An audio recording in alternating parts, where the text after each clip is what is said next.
Hello. Hello, Sean. Hello. Good to see you. Yeah, you too.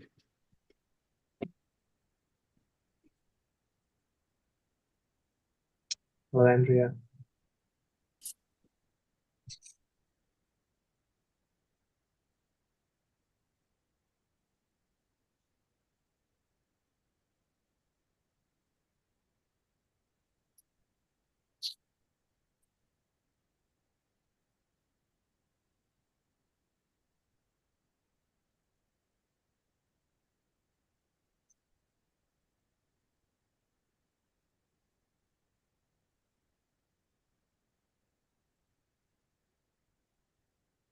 Hi, I'm here. I'm just trying to figure out my camera.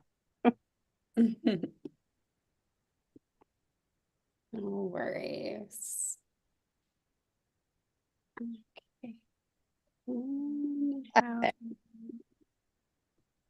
her All right, we'll give one more minute for some people to show up.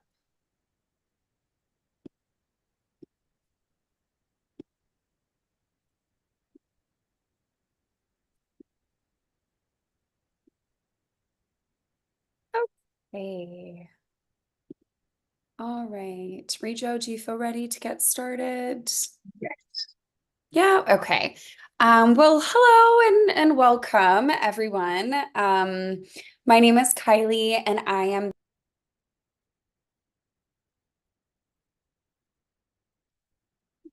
Kylie, you're muted. my apologies. I was following my own rules of muting. So hello and welcome everyone. My name is Kylie and I am the community manager here with No Fear Counseling. Thank you so much for joining us. This is our second webinar, and today's topic is all about stress management. And our widely admired counselor, Rijo, will be hosting this evening's webinar.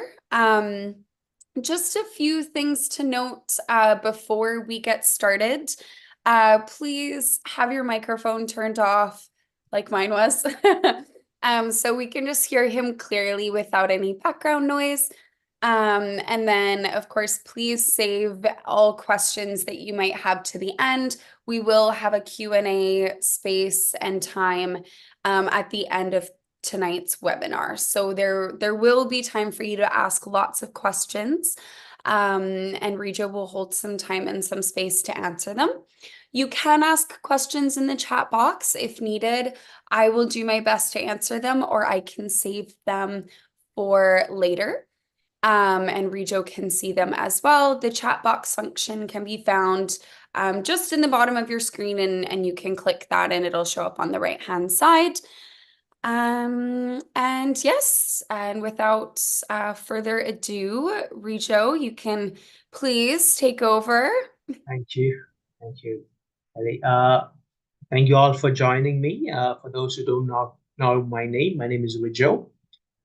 If my face didn't give me away, I should tell you I am from India.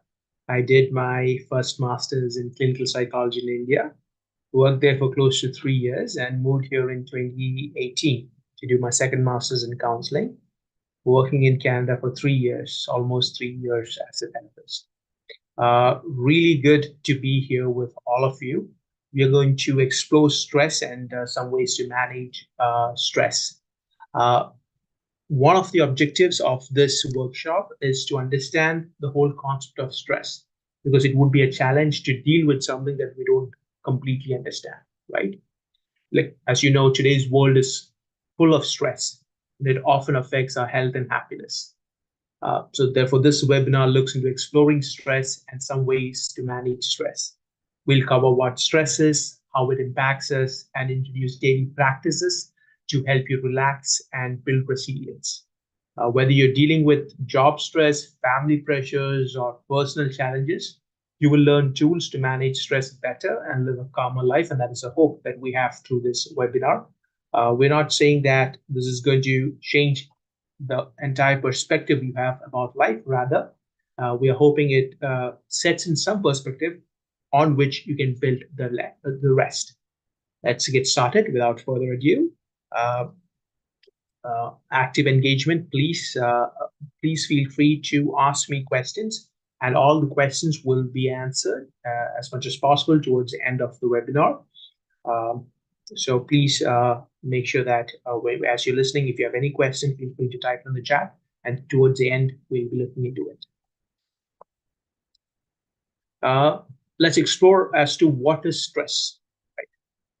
Stress is a psychological and physical response to demands that exceed an individual's perceived ability to cope, activating the body's fight or flight response. Psychologically, stress can manifest as anxiety, irritability, or depression, affecting cognitive functions such as attention, memory, and decision making. It arises when they worry that they cannot cope. So the stress as such happens when we feel that we cannot cope with a particular situation. Chronic stress can lead to overactivation of the stress response system, potentially causing long-term damage to health by disrupting nearly every system in the body. It can even, to a large extent, can create cholesterol concerns, which can later lead to heart attacks and other concerns. The perception of control is a crucial factor in how stress affects an individual. Feeling a lack of control can increase the stress response. If you think of stress as a wear and tear on our minds and bodies, you can compare it to what a super racing car goes through. Just like a racing car that constantly pushes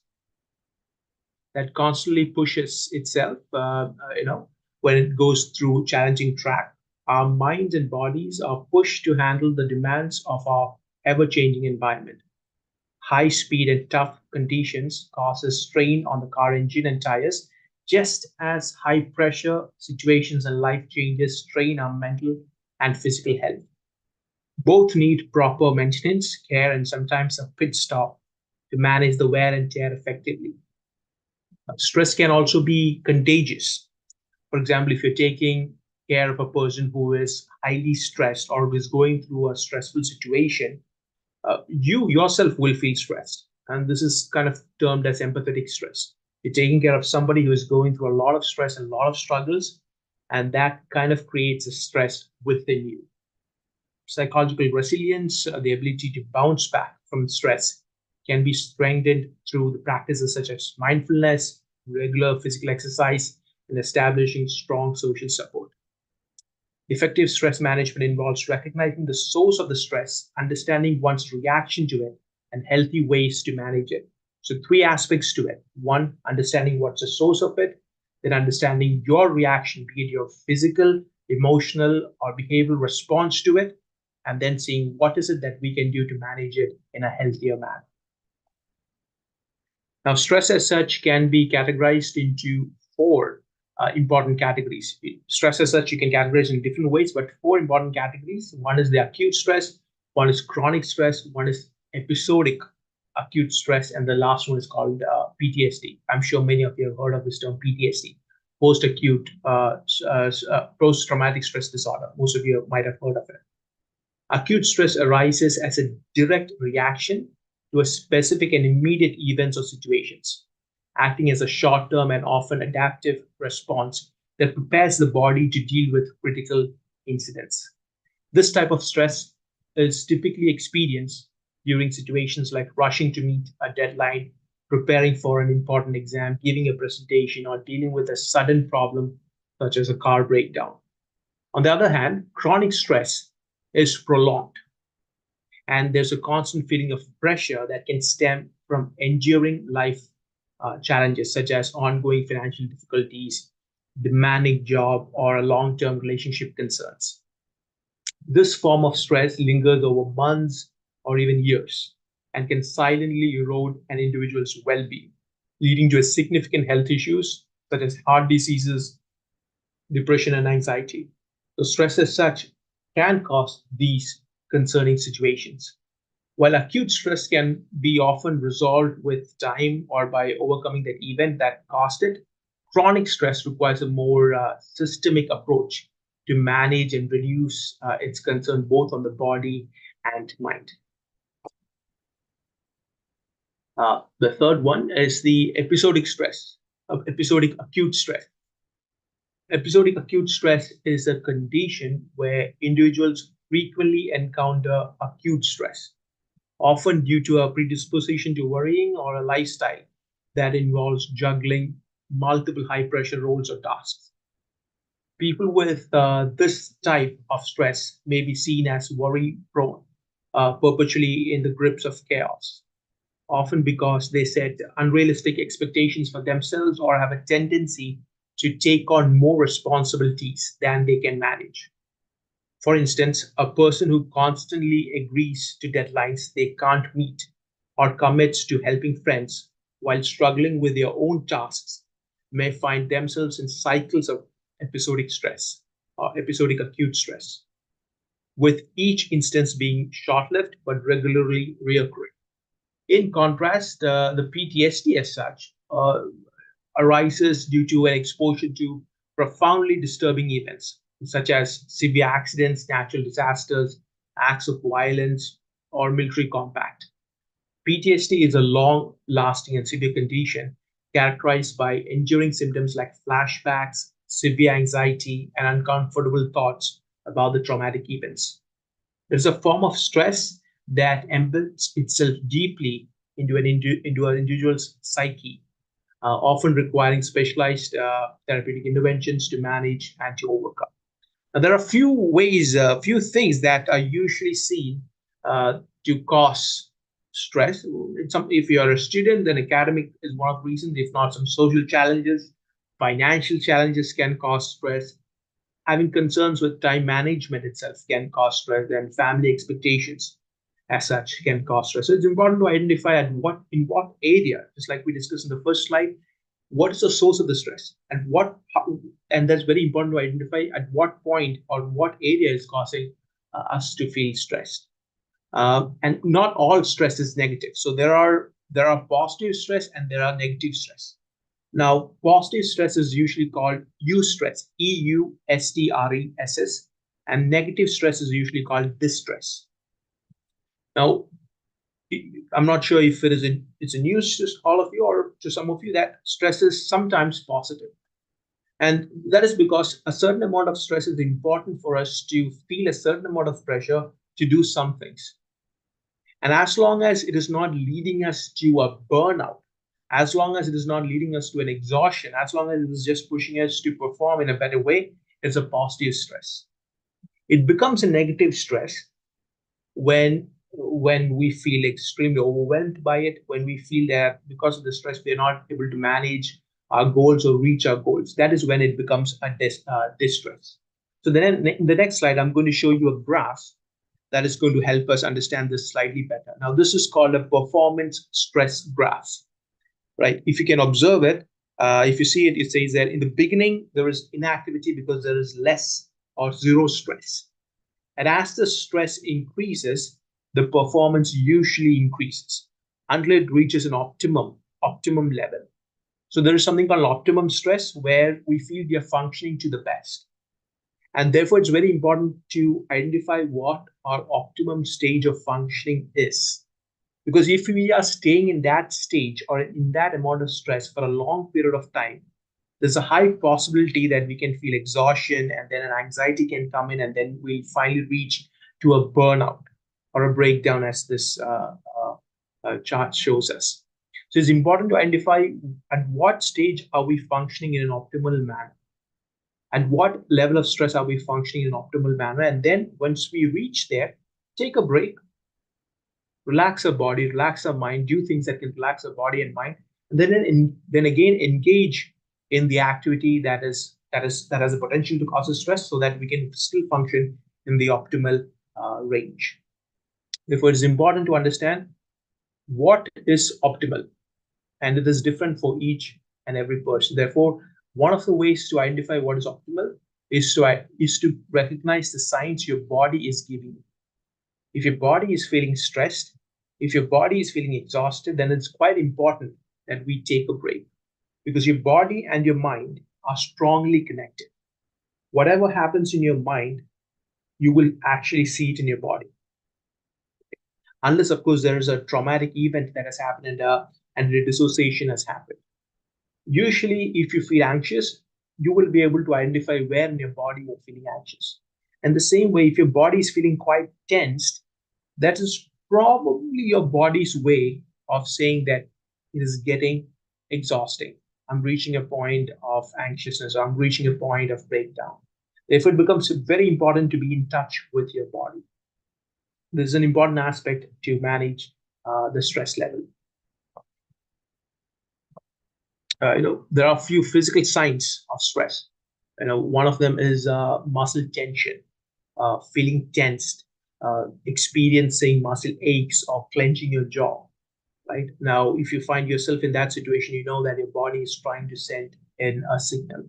And the reason why we're discussing the physical and emotional and behavioral signs of stress is because I would like you to identify what is your body trying to tell, or what is your emotions trying to tell.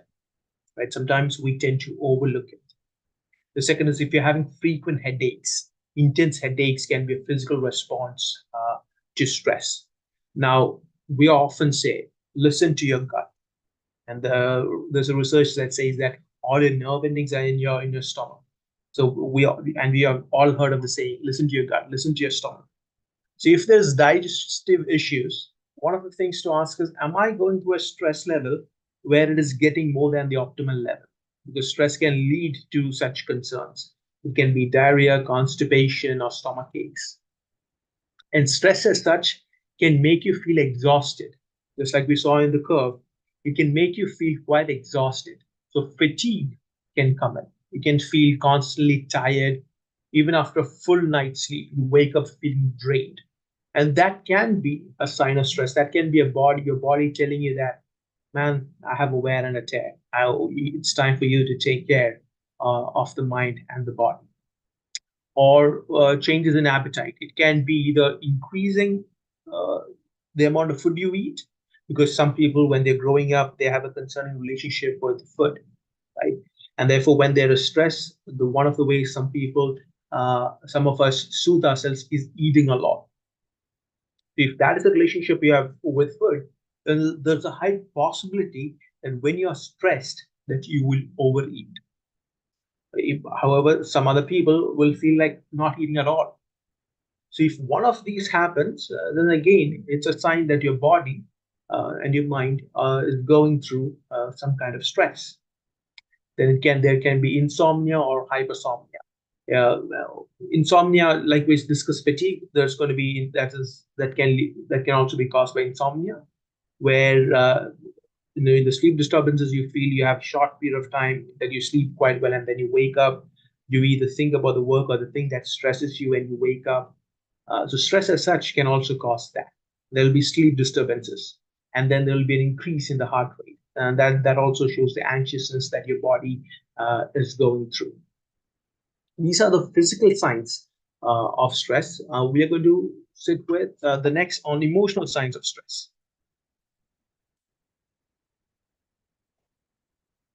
In emotional side, anxiousness can happen when we are feeling stressed, experiencing excessive worry, nervousness, or restlessness, where our mind is constantly thinking about something that has happened either in the past or in the future, or our mind is trying to figure out certain things. Our mind can be in the mode of spiraling. So that itself can cause, that itself shows that our mind is going through an intense amount of stress, the anxiety as such. Or we can be irritable. A small thing is enough for us to feel quite overwhelmed and for us to snap. Let me give you a metaphor. Imagine this cup is completely full, right? And then one more drop of water is enough for an overwhelming feeling to happen.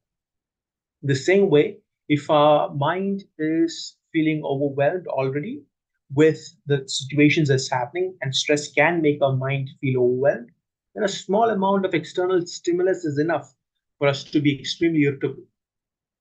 There can be mood swings can happen. Feeling moody or having emotional ups and downs can happen when you're feeling stressed. You'll find it quite difficult to concentrate. You'll find as though your mind is scattered because of the stress. Your mind might be focusing on many aspects and not being able to focus on a singular thing. Negative thinking can happen. Now, if there is a concern with the trauma or the past, or if you have a negative self-talk already, when the stress comes in, the negative self-talk comes to the forefront, and that itself can create more of a concern. And one of the things I often tell is about the negative thinking is when we look into the evolutionary psychology. I'm talking about when humans were in the forest. Uh, this negative way of thinking, as such, when we look at it, it's as though our brain is looking out for dangers, signs of danger. So when you're stressed, your brain is actually looking for signs of dangers at times. It helped our ancestors, right? It has helped our ancestors because they were looking out if there was a lion or a tiger or something that would come and create a concern. But nowadays, when we are in the cities, we need not look out for. We need to look out for physical danger. But even if there's not a physical danger, our body can make us feel that there is an imminent risk, and we'll explore it in our presentations going forward. So when that happens, our mind as such gets into this pattern of negative thinking to see, okay, is that person talking against me? Is this happening? That spiraling as such can happen. And then there's an increased sensitivity that can happen, feeling more sensitive to criticism or experiencing heightened emotional reaction, especially when we are going through the stress. Just like I said before, it is because we feel quite overwhelmed, and one small drop is enough, and it can make us feel very overwhelmed. Let's go to the behavioral signs of stress. Sometimes, we can feel that we don't want to speak with anyone. We can feel like we want to completely withdraw from the society, isolating ourselves from family and friends. Sometimes procrastination can happen. When we're speaking about the procrastination, one other thing to bring into note is that procrastination is also a sign of trauma. Uh, but apart from that, when we are going through stress, this pattern can come up again. There's a possibility of increased substance use. Uh, People might use tobacco or drugs or alcohol to cope with the stress. There can be restlessness and reduced productivity.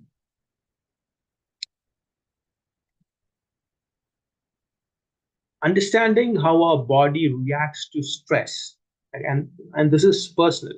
Like how your body reacts to stress might be different from the way another person's body reacts to stress. So understanding how your body reacts to stress can manage the harmful effects of a busy lifestyle. Our bodies have evolved to react automatically to stress, whether they are real or just perceived. When faced with stress, we may start to breathe faster, our heart rates can increase, our muscles can tense up, preparing us for an action. Like I said before, originally these actions and reactions helped our ancestors uh, survive dangers like predators. Today, even non-life threatening situations like arguments, deadlines, or public speaking can trigger these responses. Though we are not in actual danger like our ancestors, our body reacts as if we are. This reaction is known as the stress response. When activated, it prepares the body to handle threats by disturbing our normal balance or homeostasis. Understanding what is happening to our body can help us respond to stress more effectively. Let's go into this important concept of window of tolerance. Now, window of tolerance, we speak in two contexts. One in the traumatic, when we're talking about trauma, and the other when we're talking about stress. Now, window of tolerance means how much can you tolerate? And this is an important concept, so please do stay with me. Uh, how much window of tolerance simply means how much can you tolerate? And each person has a level of tolerance. Sometimes when the situations gets too stressful, we can be in a hyper arousal stage or a hypo arousal stage. Hyper is where the fight and flight happens, and hypo, just like you can see in the slide, is where the freeze response as such happens. Right. Sometimes in the hyper arousal, you can, by noticing your body, you will understand where your body is with regard to either hyper or hypo. If your body is feeling restless, you feel like you want to go for a run or a walk, you don't feel like sitting still because of a certain situation, or you feel like your mind is racing. then there's a high possibility that your mind is in the hyper arousal stage. Over here, you can feel anxious, panic, fear, aggression. All these things comes under the hyper arousal stage. In the hypo, your body usually goes for in a lethargic state. Your body almost shuts down. Yeah, the system gets so overwhelmed that it shuts down. I'm not sure if you have seen the National Geography channels where they see a deer as such, but when a tiger comes and holds it, it kind of goes to a freeze response, right? That kind of response is what happens. We feel stuck completely. We feel that there is nothing our body wants to do, or we feel like we don't want to get out of the bed. So again, that is because the system is feeling overwhelmed. Therefore, it's important to identify where our body is at. Because if you are at a hyper, then it is important to bring your body down into the window of tolerance. For that, you can use techniques like meditation. You can use techniques like just focusing on your breathing. Some techniques like a 5-4-3-2-1. 5-4-3-2-1 stands for looking around you, 5 things to see, 4 things you can hear, 3 things that you can touch, 2 things you can smell, and 1 thing to taste. Taste, you can take anything sour and it will immediately ground. The reason why we do the 5-4-3-2-1 during the hyperarousal is because it is to send a signal to our brain that the environment as such is safe. There is a situation that is stressful, but our physical body isn't safe. So meditation and all those things will kind of help our mind come back into the window of tolerance. However, if our body is in a hypoarousal stage where it's feeling lethargic, tired, drained, then it becomes important for us to move our body. I often use the word getting your engine started, or either going for a run or doing a stretching to get back into the window of tolerance is extremely important. So this is a very important concept when we are dealing with stress and also with trauma, because just like stress, trauma also can cause us to go either over the window of tolerance to a hyper arousal stage, or it can cause us to go down into the hypo arousal stage. So it's quite important to look into that. Now, looking into the healthy and unhealthy coping stances. How do we define if something is healthy or not? There are a few things written over here. Don't get me wrong. There are a few things written over here. But it is important for us to identify what is healthy and what is not healthy. And there are 5 things that we need to take into consideration when we're defining if something is healthy or not. And I'm going to take some of the examples given here after I explain these 5 aspects. The first aspect is your physical. Second is emotional. Third is financial. Fourth is relational. And fifth is spiritual. Now, spiritual does not mean religious. Don't get me wrong. Whatever gives you the inner peace is what we're speaking about in the spiritual aspect. So humans have these 5 aspects to life. Now, the coping mechanism that you're using, we need to see if it is creating a concern in one or more or all of these aspects of our life. For example, if I'm taking alcohol when I'm stressed, it is affecting me in my health wise. There's a possibility it will affect my relationship. If I'm a spiritual person, it can affect my inner peace. And if I'm overly depending on alcohol, there's a possibility it will affect me financially. So you see, one thing that can create more concerns is an unhealthy way of coping with stress. And sometimes we get drawn to you doing the unhealthy coping stances because it's easy. For example, if I'm having alcohol, it kind of numbs me, and in that moment, it kind of creates a immediate dopamine hits for me, right? Or if I'm using drugs, it kind of increases the dopamine hits in me, and I feel more grounded, or not more grounded. I'm not stressed because of the situation, because I am under the influence. However, it is affecting a lot of these aspects, right? Now that itself can be a concern. Let's take something else like gym, right? Now here's the thing. Gym as such is physically healthy. It's probably going to help in all of those aspects. But this is where an individual as such comes into place. For example, if I'm stressed and I'm hitting gym without taking into consideration that I'm stressed, then there's a huge possibility that I might do exercises that can cause me to feel more strained and that can strain my body. And I have few clients who have experienced this situation where they hit the gym when they're feeling quite stressed, but they were not taking care of themselves. They're not in touch with the emotions and the physical feelings that they were having. That they strained the back. Again, gym as such is a healthy, probably a healthy aspect, right? I think it's a healthy thing to do to deal with stress, but it becomes important to identify to what extent we're doing it, right? So this is again the same thing.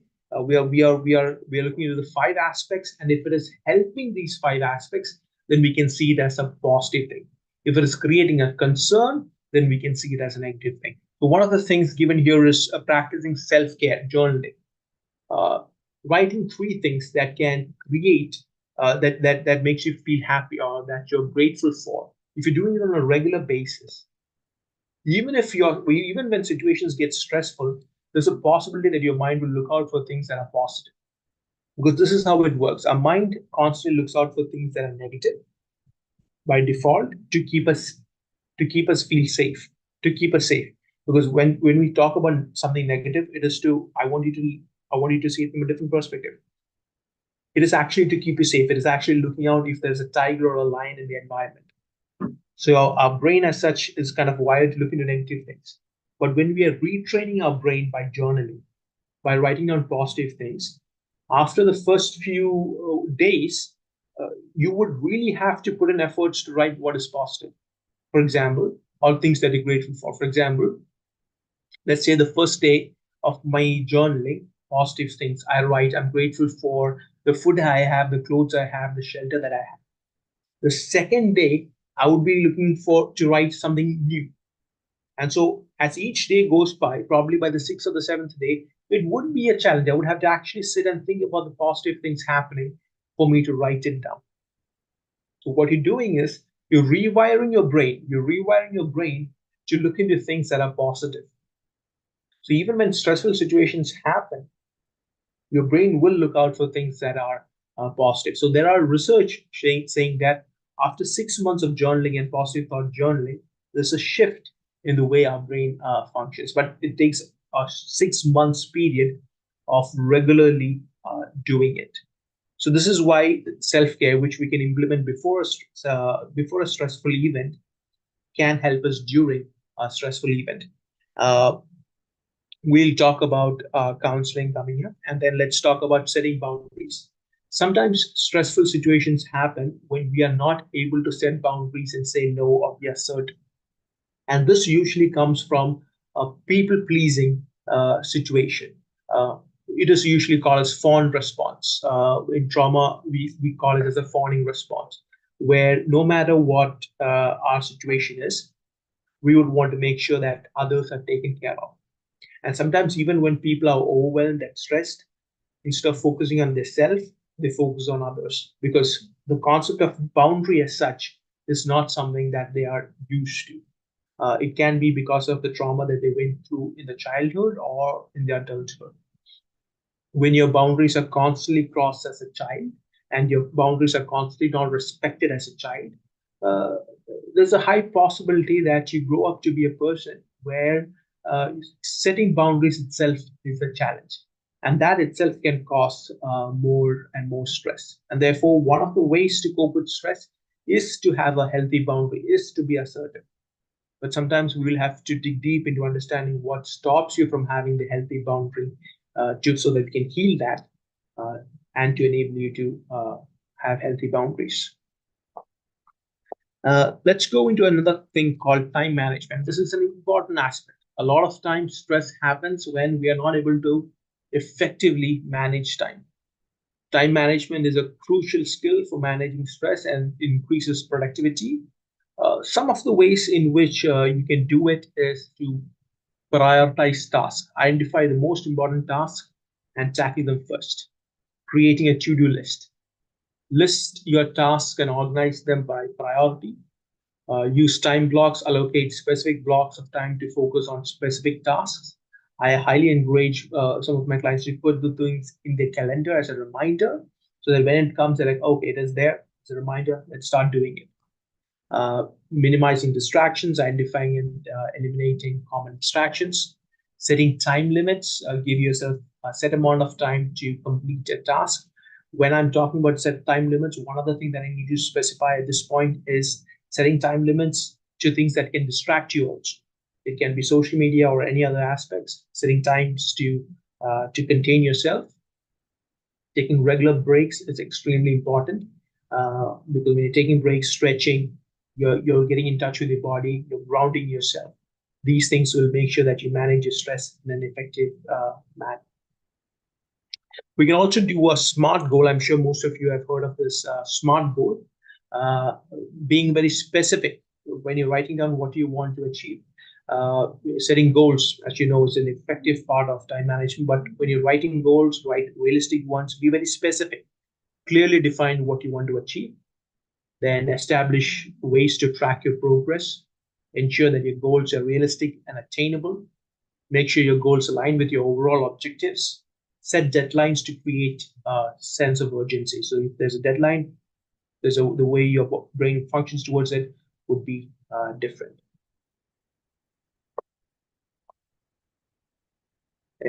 Coping with stress effectively involves a variety of strategies beyond just time management. So here are some things, and I'm going to mention it in brief.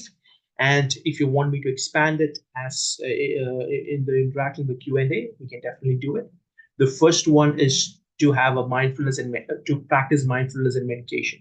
And it's extremely important because whenever you feel stressed or whenever you feel anxious, there's a high possibility that your brain is thinking of anything that has happened in the past or something that is going to happen in the future. If you're in the present, if you're in the moment, the likelihood of you feeling anxious or stressed is very less, unless, of course, there's a bear or a lion or a tiger in front of you. Usually, it's because we're thinking about something in the past or something in the future. And this is where the mindfulness and meditation becomes very important. Mindfulness encourages you to observe your present thoughts and feelings without criticism or judgment. Meditation is another thing that will kind of help you. Guided meditation. There are a lot of YouTube videos on guided meditation.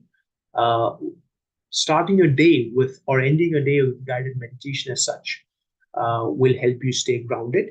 And there's research backing that. The second one is physical activity. I cannot emphasize the importance of physical activity. Regular exercises, whether it's a brisk walk or a cycle ride, helps reduce the levels of body's stress hormones.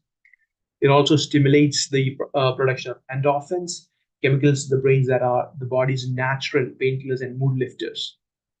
Exercise also improves sleep, which can be negatively affected by stress. And there's a way of your body kind of releasing and letting go of the stress. So physical exercise is extremely important when it comes to managing stress.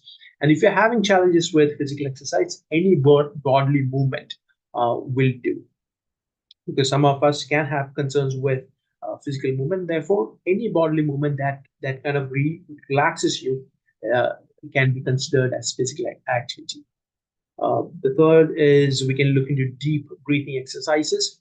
I'm not sure if you have heard of square breathing. So square breathing is taking your breath, holding it for some time, slowly letting it go, and then not taking breath for some time. So that's square breathing, taking in breath, holding it for some time, letting it go slowly, and then again holding it for some time before you take in breath. So what we're trying to do is when you're stressed, your heart palpitation increases. Right? And remember I said to you, if the body and the mind has a strong connection. Whatever happens in your mind will show on your body. So what we're trying to do is to calm your body down so that your mind as such will calm down. So if your heart rate is increasing, this is why we focus on the breath exercise, where we focus on reducing your heart rate. So therefore, your mind as such will feel relaxed. Setting realistic goals is very important when it comes to managing with stress, and it's very important. I would highly encourage you to write down your goals or write down the things that are stressing you, because when you're doing that, it kind of externalizes from your mind. And that itself gives you a better perspective. Then establishing a regular, relaxing bedtime routine that helps you is important. It can include reading, a warm bath, or listening to a calming music. Now, this is important to do it even before a stressful situation happens, so that when a stressful situation happens, you're able to manage it effectively. So journaling and sleep hygiene and all those things, it's important you do it before a stressful situation happens, so that when it happens, you're able to manage it effectively. And it's very important to build a supportive network. We humans are meant for connections. We humans, I can repeat it again, we humans are meant for connections. Uh, we often say this: the opposite of addiction, the opposite of addiction is actually connection. It's not de-addiction, it is connection. Because that the reason I'm mentioning this statement right now is to show the emphasis on how important it is for us humans to stay connected within your support group. Having a network of supportive friends and family can act as a buffer against stress. If talking to peers is not enough, seeking professional help can provide additional support and coping strategies. And one other aspect that we can do to make sure that we manage stress is to engage in hobbies. Now, in the busy work schedule, we don't have much time to engage with hobbies. Therefore, dedicating time, and this is very important, where we schedule time for hobbies. And it's even for self-care, engaging in hobbies is part of self-care. So for self-care, we need to schedule the time for it. If we are expecting that, okay, once everything is done, then I'll take care of myself, or I'll do things that will relax me, that might not happen. Therefore, it becomes important that you schedule it, you time, the me time, you schedule it in your calendar. Therefore, you can dedicate that time for your interest in because in your hobbies, because that's a powerful antidote to stress. Engaging in a hobby you love can shift your focus away from stress and channel your energy positively. I would also like to discuss a CBT technique called putting your negative thoughts on trial, because stress as such can create negative thoughts within us. Now, cognitive behavioral therapy offers a range of techniques aimed at changing negative patterns of thinking. And one of them is called putting your negative thoughts on trial. This technique helps you challenge and evaluate your thoughts to determine if they are rational or helpful. Now, this is a CBT technique. So the first thing to do with this technique is to identify your thought. First clearly identify the specific thought that is causing you stress. It can be a self-critical thought, a fear, a prediction about the future, such as I'm going to fail this exam. It can be that. Then the second part of that is to gather evidence supporting the thought. Act as if you're in a courtroom and your job is to present evidence supporting the thought. List all reasons and experiences and facts that makes you believe that this thought is true. For example, maybe you didn't do well, in one of the examinations, or you felt unprepared during the last review season. So gather all those evidences that support this thought. And then comes the important aspect where you gather evidence against the thought. Now you switch roles, defend against the negative thought. Find evidences that contradict or challenge the thought. For example, you might have instances where you succeeded in similar circumstances, or perhaps can identify factors that make this time differently, like additional studying or something that you have done. Then consider alternative explanations. Look for less or more neutral thoughts that could explain the situations. For example, rather than thinking you will fail the exam, consider you might feel unprepared because the material is challenging, but with additional study, you can understand it better. Then evaluate the belief. Weigh the evidence for and against the thought. Ask yourself how balanced or rational the thought is when you consider all the evidence. This can help you see if your initial thought was overwhelmingly negative or unrealistic. Then the final part is to reframe the thought. Based on your analysis, try to formulate a more balanced and rational thought. This is because for CBT, they're looking into changing the thought to make a change in the feeling, which will make a change in the behavior. One important aspect is I want to emphasize on counseling. I would highly recommend if you're a person who's prone to feeling stress or is going through stress, to consider counseling. And counseling can be a powerful tool in stress management for several reasons. One, understanding stress. Counselors can help you understand the source of your stress and how it affects you physically, emotionally, and behaviorally. Knowing why you're stressed is the first step towards dealing with it. The second is developing coping strategies. We have discussed a few coping strategies, but a counselor can work with you to develop a personalized strategy for managing your stress. This includes time management, problem solving, and setting realistic goals, understanding if there's a trauma involved that causes you to feel more stressed when a particular situation arises. Then improving emotional regulation. Counselors can often help you learn how to regulate your emotions. This can mean finding healthier ways to express your stress rather than expressing it as anxiousness or anger or as frustration. Uh, Again, one of the things that a counselor does is making sure that you're heard and your feelings are validated, and that itself is a powerful tool to ground yourself, and it is part of self-care. Thank you all for joining me in today's meeting. If you have any questions, feel free to ask me. So we discussed the source, we discussed some of the strategies, and we have also explored some of the tools that the counseling as such can do.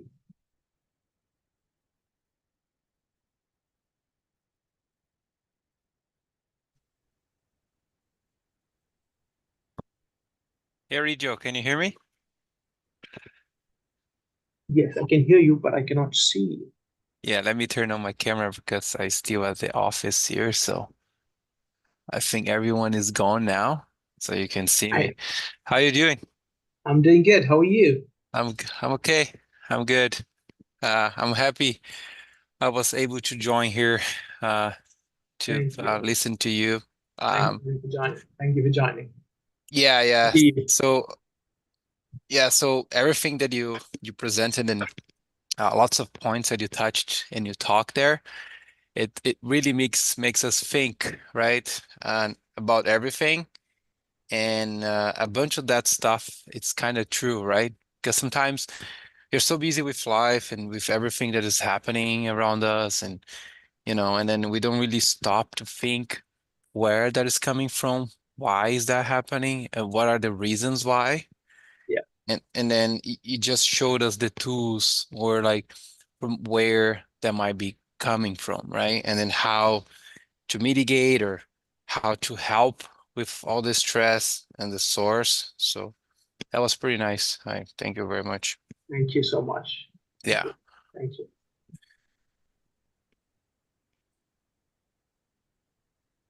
If anybody would like to ask a question too, you can raise your hand just by clicking the reactions. It's the little smiley face at the bottom of your screen.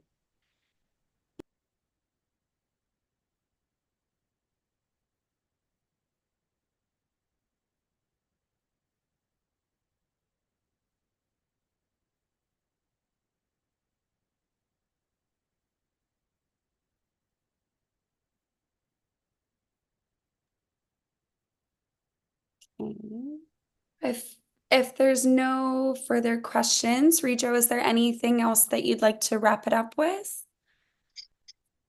No, thank you all for joining us. Feel free to get in touch with us if you feel like there is a stressful situation that you're going through. Like we discussed, like we mentioned in the first slide, we have around 40 locations, 180 counselors. We have counselors who can specifically deal with the situations that you are going through. So that's all. But thank you so much. Thank you so much, all of you, for joining us. Thank you. Thank you.